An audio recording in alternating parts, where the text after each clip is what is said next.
The rain hammered against the stained glass windows of the cathedral, a relentless, drowning rhythm that matched the pounding of my heart against my ribs.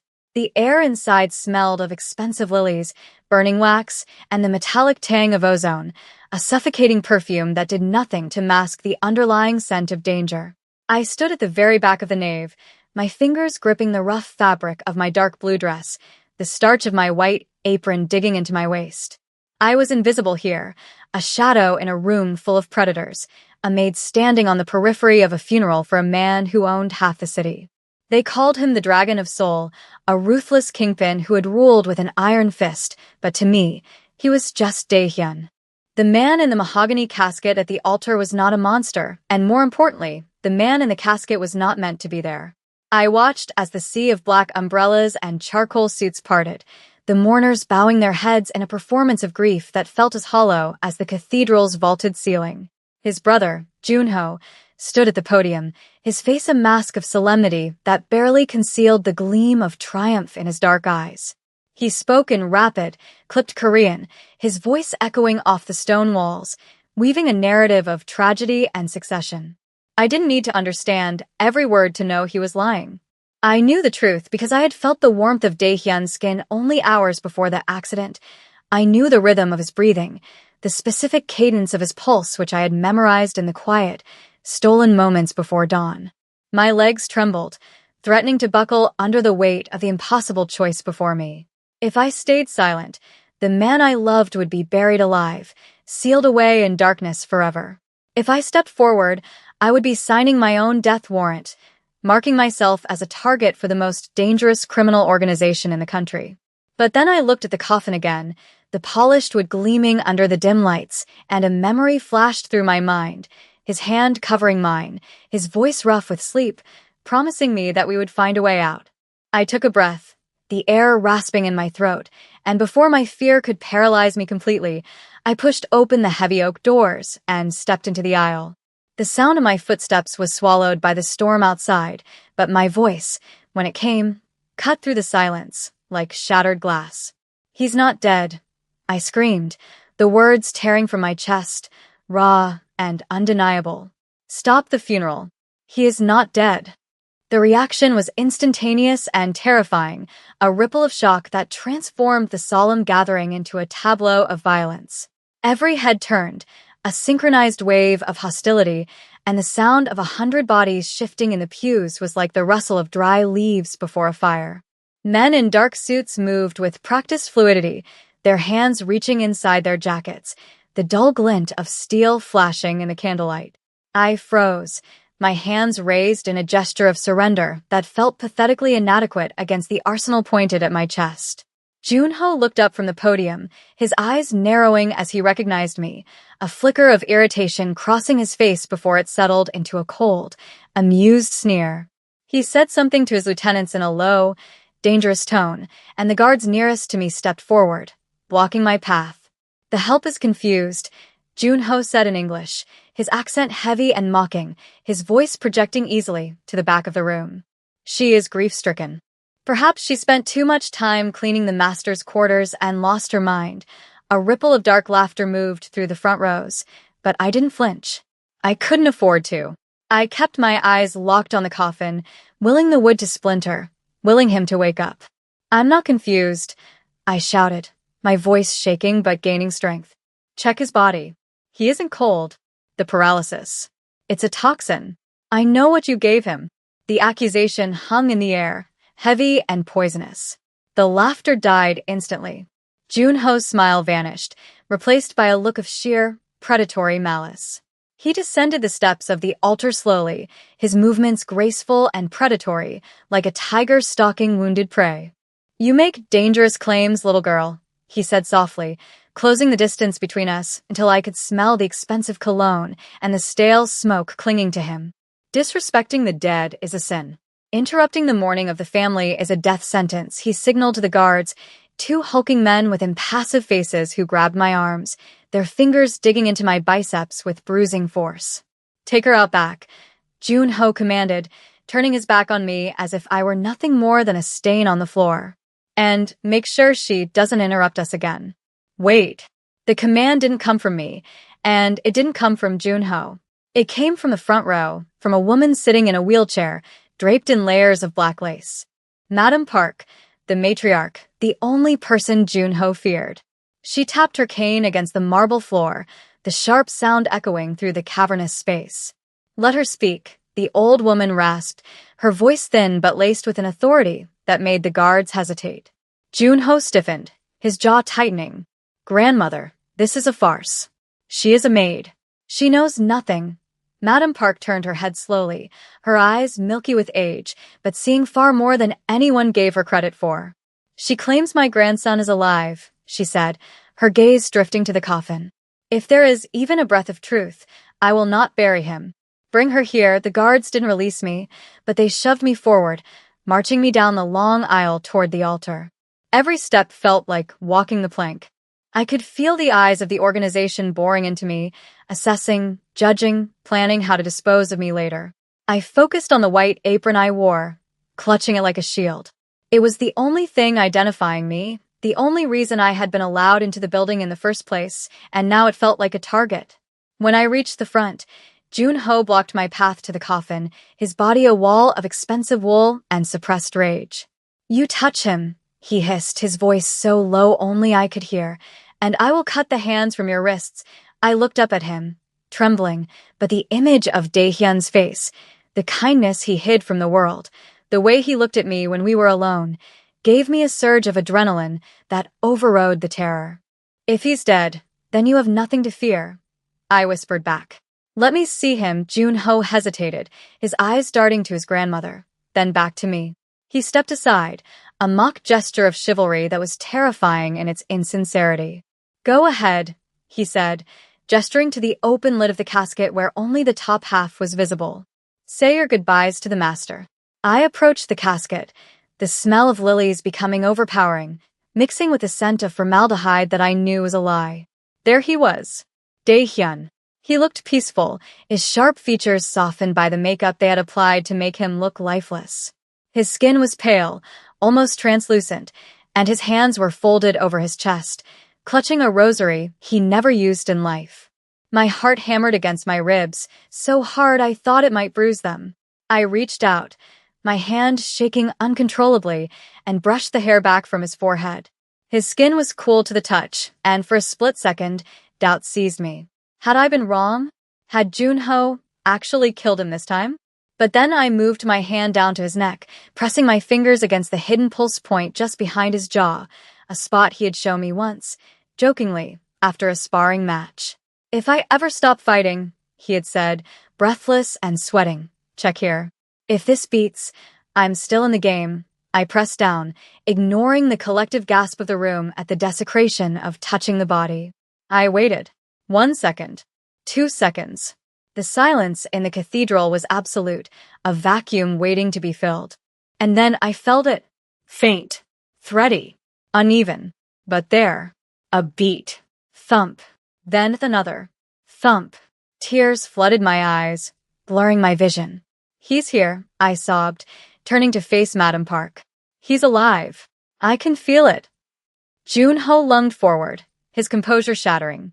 "Liar," he roared, reaching for his gun. "She is defiling him."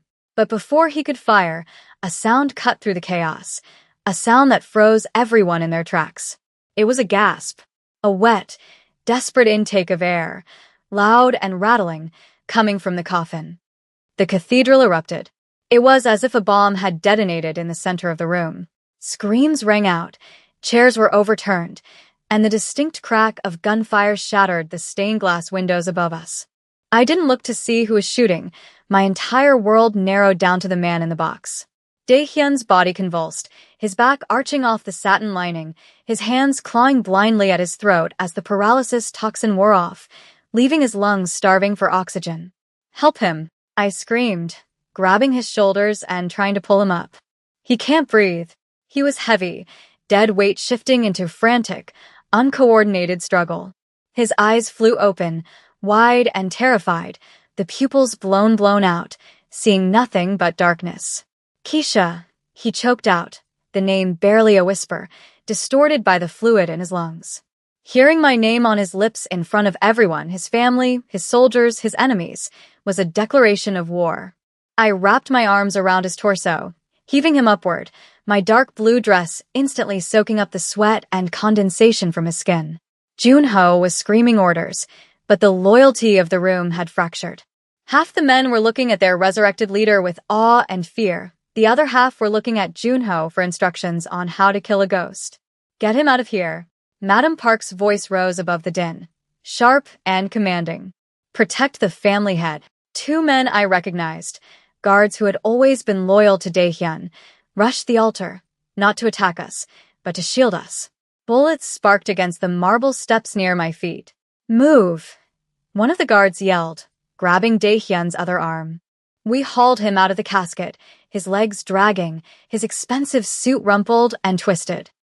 We stumbled through the sacristy door, the heavy wood splintering under a hail of bullets, just as we slammed it shut. The noise of the cathedral was muffled instantly, replaced by the frantic echoing of our footsteps in the stone corridor.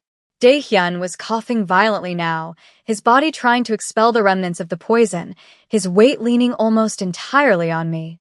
"Junho," he rasped, his voice sounding like gravel grinding together. Did he see?" "He saw everything," I said, struggling to keep him upright as we navigated the narrow hallway toward the rear exit. "He tried to bury you, Dae." He was at the podium, Daehyun's face twisted, a flash of pain that had nothing to do with the poison. He gripped my arm, his fingers digging into my flesh with desperate strength. "You shouldn't have come," he wheezed, stumbling as his legs refused to cooperate. You put yourself in the middle." I stopped for a second, forcing him to look at me. His eyes were clearing, the fog of death receding to reveal the sharp, intelligent intensity one loved. "I wasn't going to let them put you in the ground," I said, fierce and low. "I don't care about the middle. I care about you." A crash from behind us signaled that the door had given way. The sounds of pursuit, shouting voices, heavy boots, grew louder. The guard, a man named Minjun, kicked open the back exit, and the roar of the rain hit us like a physical blow. The alleyway was slick with oil and water, dark and menacing. A black sedan was idling there, its engine purring, a getaway car that Madam Park must have had on standby for her own exit. Minjun threw the back door open. "Get him in," he shouted over the storm. "We have maybe 30 seconds before they swarm the alley." I shoved Daehyun into the back seat, his long limbs tangling, and scrambled in after him, the wet hem of my maid's dress catching in the door as the car screeched away, tires smoking against the wet pavement, leaving the funeral and our old lives far behind in the rain. The silence inside the getaway car was suffocating, broken only by the rhythmic thumping of the windshield wipers fighting a losing battle against the torrential downpour and the ragged, wet sound of Daehyun trying to breathe. I sat in the back seat, his heavy head resting in my lap, my hands stained with the makeup that was smearing off his face, revealing the pallor of sickness underneath. Minjun drove with a terrifying precision, weaving through the labyrinthine backstreets of Seoul, taking corners at speeds that made the tires scream in protest. Every time the car swerved, Daehyun groaned, his body seizing with tremors that vibrated through my own bones. "Stay with me," I whispered, brushing the damp hair from his forehead, my fingers trembling. "You didn't wake up just to die in a back seat." His eyes fluttered open, dark and unfocused, struggling to fixate on my face. "Keisha," he murmured, his voice sounding like it was being dragged over broken glass. You shouldn't be here." It was the same refrain, the same stubborn refusal to accept help that had defined him even when I was just the maid bringing him tea in his study. "Shut up," I said, my voice cracking with a mixture of fear and affection. "Save your breath." I looked out the window. The neon signs of the city were blurring into streaks of red and blue, reflecting off the wet pavement like spilled oil. We were heading away from the opulent districts, away from the hills where the dragon's estate looked down on the common people, and deeper into the industrial sector where the shadows were long and the questions were few. The reality of what I had done began to settle in my stomach like a stone. I was a maid. I folded sheets. I polished silver. I didn't participate in high-speed chases, and I certainly didn't resurrect Mafia dons. But looking down at him, Seeing the vulnerability in the man who terrified half the continent, I knew I had crossed a line that had been erased behind me. I couldn't go back to invisible. I was visible now, glaringly, dangerously visible. Min-jun slammed on the brakes, the car skidding into a gravel driveway hidden behind a rusted corrugated fence. "We're here," he announced, his gun already drawn as he scanned the perimeter. "Safe House B. No one knows about this place except Madam Park and the old guard."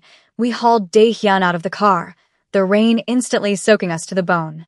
The safe house was a derelict warehouse, the inside smelling of dust, stale oil, and neglect. Min-jun kicked the door shut and bolted it, plunging us into semi-darkness until he flipped a breaker, illuminating the space with harsh, flickering halogen lights. There was a cot in the corner, a medical kit, and a table loaded with firearms. We laid Dae-hyun on the cot, and I immediately went to work, my training as a nurse, a life I had left behind in the States before everything went wrong, kicking in. "I need water and towels," I ordered, stripping off my sodden apron and tossing it aside. It landed in a heap, a symbol of my servitude discarded. Min-jun hesitated, looking at me with new appraisal, then nodded and ran to fetch the supplies. I unbuttoned Dae-hyun's shirt, my fingers slipping on the wet fabric. His chest was bruised, marks from where they must have administered the toxin. "Tetrodotoxin mix," Dae-hyun gasped, grabbing my wrist as I worked. His grip was weak, but his eyes were clearing. "Junah, he likes "Poetic poisons." I looked at him, my heart aching. "He paralyzed you. He was going to bury you awake." Dae-hyun let out a dry, bitter laugh that turned into a cough. "Efficiency. It runs in the family." I began to wipe the sweat and rain from his skin, the intimacy of the act charging the air between us. In the mansion, touching him like this would have been a death sentence. Here, in this dirty warehouse, it was the only thing keeping him tethered to the world. "Why did you do it?" he asked softly, his gaze locking onto mine. "You could have walked away. You could have gone home." I paused, the towel hovering over his heart. "This is my home now," I said, the truth of it surprising even me. "And I don't let people throw away things that matter." The hours that followed were a blur of tension and hushed whispers. Min-jun paced by the window, peering through the cracks in the boarded-up glass, while Dae-hyun's strength slowly returned. He sat up on the edge of the cot, shirtless, the dragon tattoo on his back seeming to writhe as he moved. The toxin had left his muscles twitching, but his mind was sharp, honing in on the betrayal like a missile. "Junho moved too fast," Dae-hyun said, his voice regaining its command. "He assumed I was dead the moment the needle went in. He didn't check the dosage." Arrogance, he looked at me, his expression softening for a fraction of a second before hardening again. "He will tear the city apart looking for us. And he will start with the staff. Anyone who saw you. Anyone who knows you." A cold chill went down my spine. "The others," I whispered. Cook. "The gardeners. They don't know anything. It doesn't matter," Dae-hyun said grimly. "Junho cleans house. He doesn't leave loose ends." He stood up, swaying slightly before steadying himself against the table. "I need the ledger." Min-jun turned from the window. "Boss, the ledger is in the main vault. In the penthouse. That's the first place they'll lock down." Dae-hyun slammed his fist onto the table, rattling the ammunition. "Without the ledger, I am just a ghost with a story. The ledger proves the money laundering, the payoffs, the betrayal of the council. It's the only thing that will make the other families turn on Junho. Without it, he is the legitimate heir, and I am the usurper." He looked at me, and I saw the calculation in his eyes. He didn't want to ask, but he had no choice. I stood up, smoothing the wrinkles of my dark blue dress. "I can get it," I said. Both men looked at me as if I had suggested flying to the moon. "Absolutely not," Dae-hyun growled, stepping toward me. "You are not going back there. You are the face of the resistance now. If they see you, they won't see me," I interrupted, stepping into his space, matching his intensity. "I'm the maid, remember? I'm invisible. I know the service corridors better than you do. I know which floorboards creak in the hallway.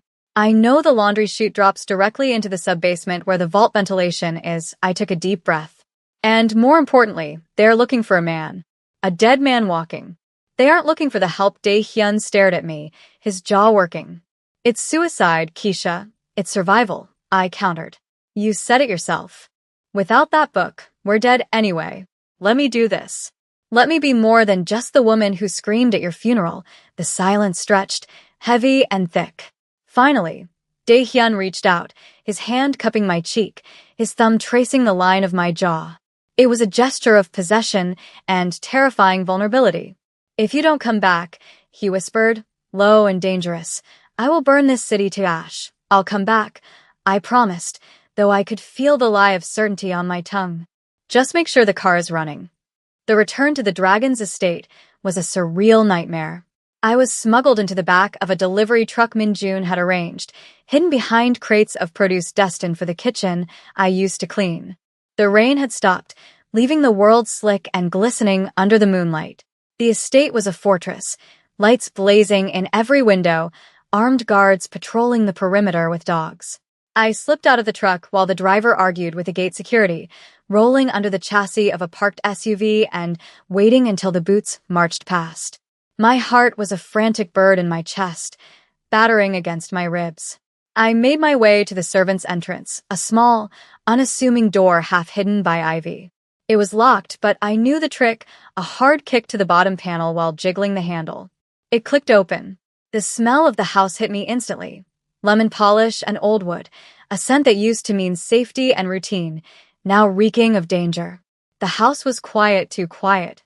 The staff must have been dismissed or detained. I moved through the shadows, my sneakers silent on the plush carpets. I avoided the main hallways, sticking to the narrow service passages that ran like arteries behind the walls of the mansion. I could hear voices drifting from the main study. Junho's voice, loud and angry. Find them. I want their heads on spikes by morning. I froze, pressing myself against the wall. I was inches away from the man who wanted to kill me. I forced my legs to move, climbing the narrow spiral staircase that led to the master suite. The master bedroom was a wreck. Junho had torn it apart looking for anything Dae-hyun might have hidden. The mattress was slashed, the drawers overturned.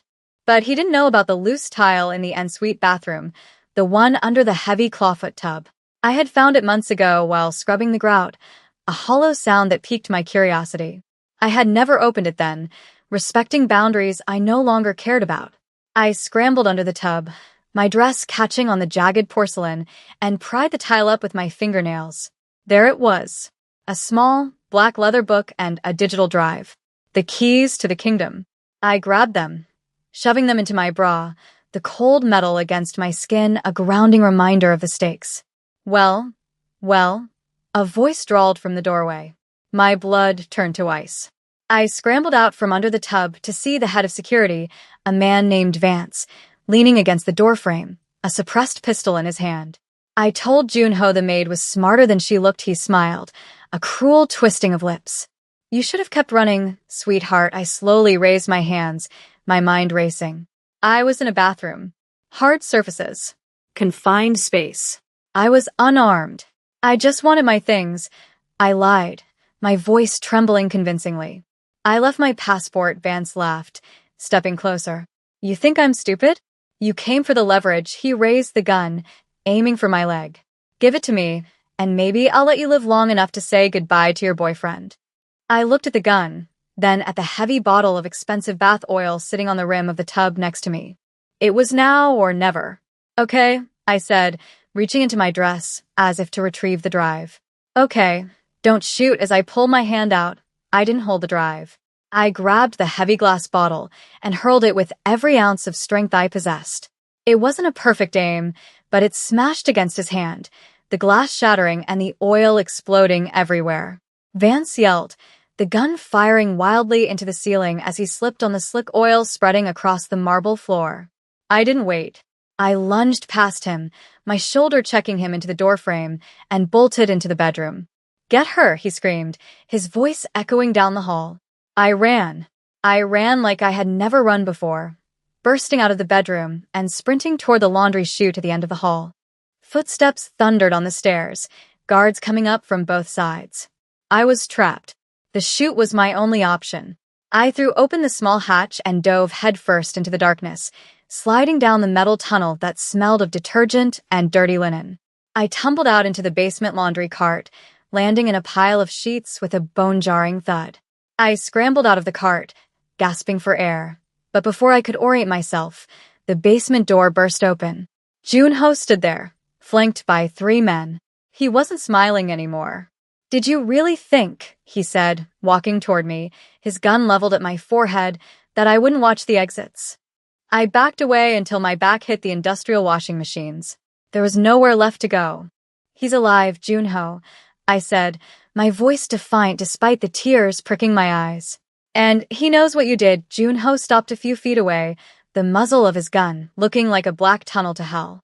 "He is a relic," Junho spat. "And you are a loose end," he cocked the hammer. "Goodbye, Keisha." I closed my eyes, bracing for the end. But the shot didn't come. Instead, a deafening crash shook the room as the high basement windows shattered inward. Smoke canisters rolled across the floor, hissing and spewing thick, white fog. In the confusion, gunfire erupted, controlled, precise bursts. Down, a voice roared. It was Dae-hyun. He hadn't stayed in the car. He had come for me. I dropped to the floor as bullets chewed up the washing machines above my head. Through the smoke, I saw him, a silhouette moving with lethal grace, Min-jun at his side. They cut through Junho's guards with terrifying efficiency. Junho fired blindly, screaming in rage, but he was outmatched. Dae-hyun emerged from the smoke, slamming the butt of his gun into Junho's wrist, sending the weapon skittering away. He kicked his brother in the chest, sending him crashing into the wall. The silence that followed was heavy, broken only by the hissing of the smoke grenades. Dae-hyun stood over his brother, his chest heaving, his face a mask of cold fury. He didn't look at Junho, he looked at me. He walked over, stepping over the bodies of the men who had tried to kill me, and pulled me to my feet. He checked me for injuries, his hands frantic and gentle. "I told you to wait," he scolded, but there was no anger in his voice, only relief. "I got it," I whispered, pulling the book and the drive from my dress. "I got the ledger." Dae-hyun took it, looking at it for a moment, then tossed it to Min-jun. "Upload it. Send it to the council. Send it to the police. Send it to everyone." He turned back to Junho, who was struggling to sit up, blood running down his chin. "It's over, brother," Dae-hyun said quietly. "You wanted the crown. You can have the ashes." Sirens began to wail in the distance. The real police this time, or perhaps the enforcers of the other families. It didn't matter. We walked out of the basement, leaving Junho amidst the wreckage of his ambition. We walked out into the cool night air, the storm finally breaking, leaving the sky clear and full of stars. Dae-hyun stopped at the edge of the estate, looking back at the house that had been his prison and his kingdom. He took my hand, intertwining his fingers with mine, not as a master and a maid, but as equals. "Where do we go?" I asked, looking up at him. He looked down at me, and for the first time, the weight of the world seemed to lift from his shoulders. "Anywhere," he said, "as long as you're there." And as we walked into the dark, leaving the sirens and the violence behind, I knew that while the dragon might be dead to the world, the man was finally alive.